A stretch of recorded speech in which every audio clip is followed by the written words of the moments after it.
বাঙালির রসনা তৃপ্ত করতে যত রকমের খাবার আছে তার মধ্যে অন্যতম হবিগঞ্জের লালি গুড়।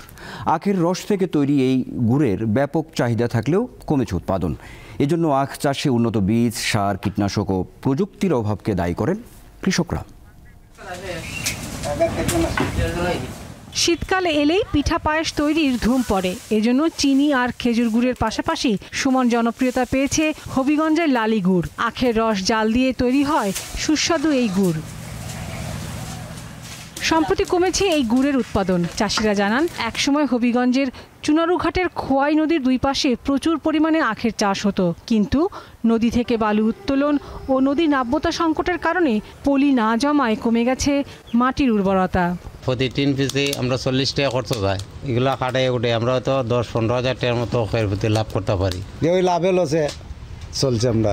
তারা জানান, জমির উর্বরতা কমার পাশাপাশি পাওয়া যাচ্ছে না ভালো মানের বীজ ও কীটনাশক, নেই আখের রস উৎপাদনের উন্নত কোনো মেশিন।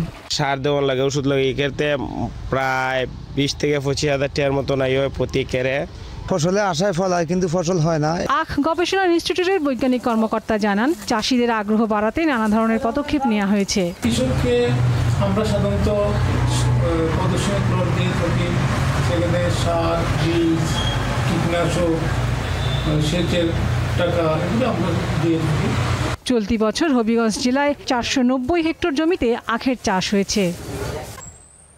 দীপ্ত বার্তা কক্ষ।